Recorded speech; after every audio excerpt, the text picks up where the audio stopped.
আমার নাম মামুনুর রশিদ ইফতি। আমি একজন শ্রবণ ও বাক প্রতিবন্ধী ব্যক্তি, সেই সাথে একজন বিশ্ববিদ্যালয়ের শিক্ষার্থী। তো আজকের এই আয়োজনে আমাকে আমন্ত্রণ জানানোর জন্য আমি আয়োজকদের ধন্যবাদ জানাচ্ছি। আমি এখানে এসেছি আমাদের প্রতিবন্ধী জনগোষ্ঠীর পক্ষ থেকে, তাদের হয়ে আমি কিছু কথা বলবো। তো আমাদের বাংলাদেশে হচ্ছে 8টা বিভাগে হচ্ছে স্কুল আছে, যেটা হচ্ছে সমাজ কল্যাণ মন্ত্রণালয় থেকে পরিচালিত হয়।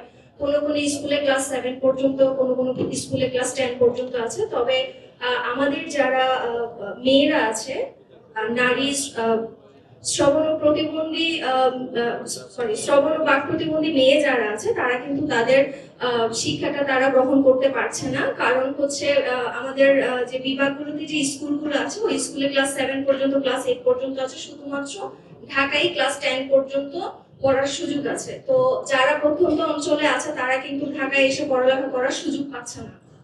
তারপর আমি তাদের কর্মসংস্থান নিয়ে কথা বলবো। তো তারা হচ্ছে অনেক যারা ঢাকায় আছে আর কি, বর্তমানে যারা নারী শ্রবণ ও বাক প্রতিবন্ধী নারী যারা আছে, তারা কিন্তু ঢাকায় বিভিন্ন প্রতিষ্ঠানে চাকরি করছে। চাকরি ক্ষেত্রে কি হয়, তাদের নিরাপত্তাটা হচ্ছে তারা এনশিওর করতে পারছে না। তারা সেখানে অনেক ধরনের যৌন নির্যাতনের শিকার হয়। তারা যে এই বিষয়ে কাউকে বলবে, তাদের কথাগুলো আসলে বলার সুযোগ থাকে না।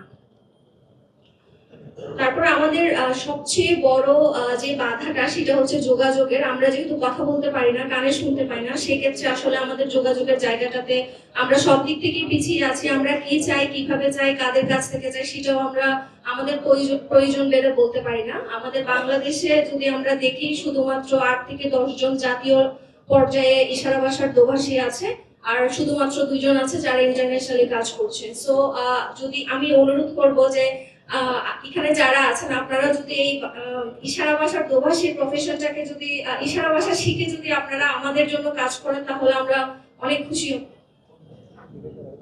আমরা যারা শ্রবণ ও বাক প্রতিবন্ধী ব্যক্তিরা আছি, আমরা কিন্তু চিত্রাঙ্কনে খুবই ভালো করি। আমাদের কিন্তু অনেক ভাইয়েরা আছে, বোনেরা আছে, যারা কিন্তু খুব সুন্দর সুন্দর পেইন্টিং করতে পারে। তো স্যার যেহেতু বলেছেন যে পেইন্টিং এর একটা এক্সিবিশন করবেন, সেই এক্সিবিশনে যদি আমাদেরকে সুযোগ দেওয়া হয়, তাহলে হয়তো আমাদের ভাই বোনদের জন্য অনেক ভালো হবে। আমি আমাদের শ্রবণ ও বাক প্রতিবন্ধী নারীদের কথা বলবো। তারা যখন গর্ভবতী হয় বা কোনো ধরনের কোনো অসুস্থতার শিকার হয়, তখন কিন্তু তারা হসপিটালে গিয়ে তাদের চিকিৎসা সেবাটা পায় না, শুধুমাত্র দোভাষীর অভাবে। তারা মাতৃত্বকালীন যে অসুবিধাগুলোর সম্মুখীন হয়, সেগুলো কিন্তু তারা সুন্দরভাবে বলতে পারে না। সেই ক্ষেত্রে ভুল চিকিৎসার কারণে কিন্তু তাদের জীবনটা অনেক ঝুঁকির মধ্যে পড়ে যায়। সবচেয়ে গুরুত্বপূর্ণ যে বিষয়টা আমি বলবো, সেটি হচ্ছে যে আমাদের যারা নারী প্রতিবন্ধী ব্যক্তিরা আছে, তারা কিন্তু আইনি সহায়তাটা পায় না। কারণ অনেক সময় দেখা যায় যে একজন শ্রবণ ও বাক প্রতিবন্ধী নারী হচ্ছে যৌন নির্যাতনের শিকার হয়েছে। এখন সে কার কাছে যাবে, কাকে কিভাবে সে আইনি সহায়তাটা কিভাবে নেবে? তো সেক্ষেত্রে আমি বলবো, যারা আইন নিয়ে কাজ করছেন, তারা যেন ওনাদের জন্য বিশেষ করে এই দোভাষী সুবিধাটা যেন রাখে। আর আমাদের একটাই চাওয়া, সেটা হচ্ছে প্রত্যেকটা ক্ষেত্রে, প্রত্যেকটা সেক্টরে যদি ইশারা ভাষার দোভাষীটা থাকে, তাহলে সেই ক্ষেত্রে আমরা আমাদের প্রয়োজনগুলো মানুষের কাছে, সবার কাছে বলতে পারবো। আমাকে এতক্ষণ শোনার জন্য আমি সবাইকে ধন্যবাদ জানাচ্ছি এবং আশা করছি আগামী ত্রয়োদশ জাতীয় নির্বাচনে যেন বিএনপি ক্ষমতায় আসে এবং আমাদের জন্য যেন অনেক ভালো ভালো কাজ করে। ধন্যবাদ সবাই।